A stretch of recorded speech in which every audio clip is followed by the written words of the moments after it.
หมายถึงว่าบุคคลมาด้วยบันเทิงของยูทูบที่สมัยนั้นเสียงกันเนาะบริเวณเขาการอ่อนกันเดือนพี่น้องเขามาเลยที่วัดรวยค่ำนะครับเหรียญใหม่นะครับเนาะนี่ครับวัดรวยค่ำตอนนี้ก็มีแทงนะคำเขาขาดในมือดังในบนกันในบนสมวิวด้วยลงเมืองเชียงใหม่นะครับเนาะมาจำนวนพระ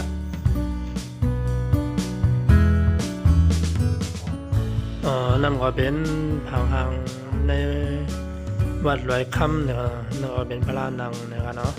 ที่พอว่าขึ้นมาเนี่ยก็ได้ขึ้นมาทั้งคนครับเนาะนี่ครับพระลานดังนะครับเนาะทั้งหมดเนี่ยมีเกียงเนี่ยมีเกียงมีวิหารไว้นะครับเนาะนี่ครับทางนี้ก็ได้เป็น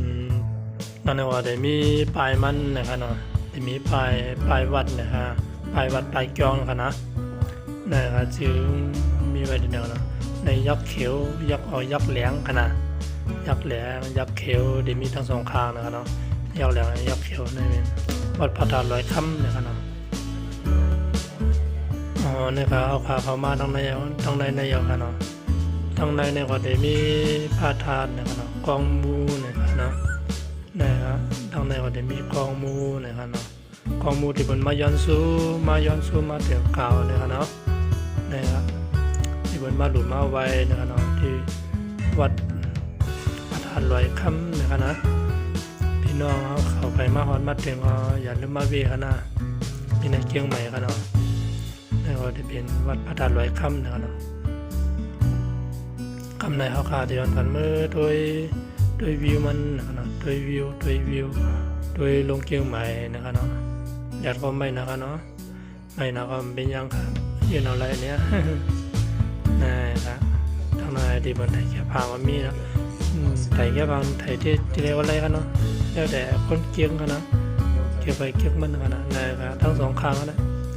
ไทยนี่พี่น้องเขาทั้งสองข้างนะครับมาเท่าไหร่พยายามสู้อะไรกันเนาะไว้มากกว่ามาถึงก็อย่ามาลืมมาหรือมาไว้เอากันนะทางในได้เป็นเกินมาหนึ่งนะมาไต่เต้นมาผูจอดเต้นนี่ไต่เต้นนะครับเนาะเนี่ยคนก็มานำกันเนาะคนก็มาเล่นนำอยู่กันเนาะถ้าหลุมมาไว้นำนะครับมาลอยคำเมืองเชียงใหม่กันเนาะ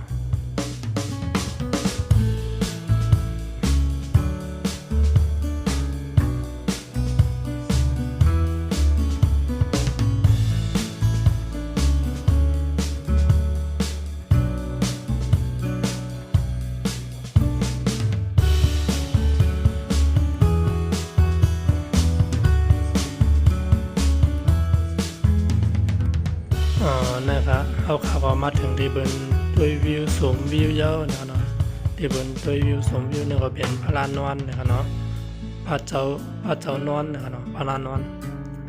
ทำมาขวาถึงเมื่อตัววิวสมนะครับตัววิวลงเมืองเชียงใหม่นะครับเนาะนะครับพระเจ้านอนก็สีก็เข้มนี่ครับเนาะเข้มนี่นะครับเนาะ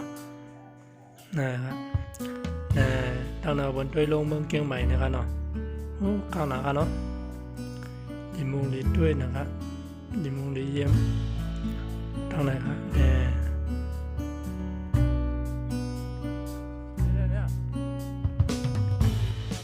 คำแนวข่าวได้เมื่อโดยดังพระราชจุกบุญนะครับเนาะเมื่อเดี๋ยวได้ดังพระราชจุกบุญเมื่อหาไทยแก้พางอีกนึงนะครับเนาะแต่ว่าเป็นที่หมายต้องนะครับเนาะพ้องเลยฮะหอดถึงวัดลอยค่ำนะครับเนาะนะครับบีน้องเขามาหลีมาเยี่ยม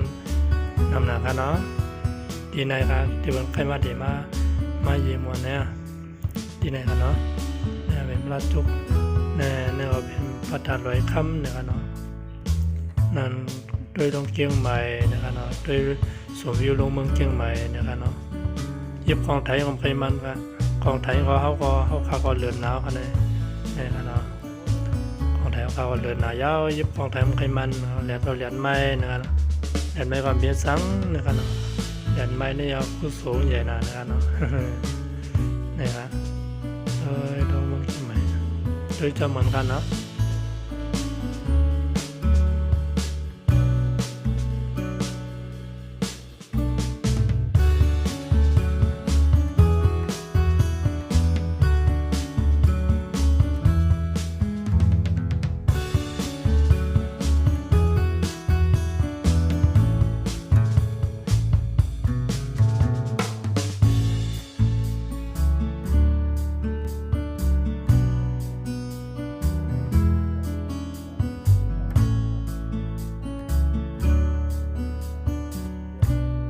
ที่นี่ก็เป็นทางลงมันค่ะเนาะนะครับรถก็ติดกันไว้อยู่เจ้าค่ะเนาะเนี่ยเนาะนะครับพัดพลานังพลานังค่ะเนาะต้องบอกว่าได้มีวิหารค่ะเนาะ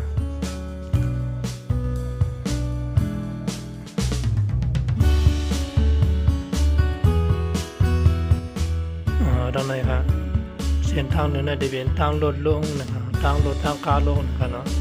ที่นี่ว่าบนตึกเฮ็ดป้ายใหม่เฮ็ดทางมันตึกแต่งมันตึกมีแต่งสีใหม่นะครับเนาะมีแต่งหางมันนะครับเนาะนะครับทางนี้นะครับเนาะนะครับเนาะเฮ็ดยาวลูกเพิ่นเด้อครับนะครับทางนี้นะครับพี่น้องครับ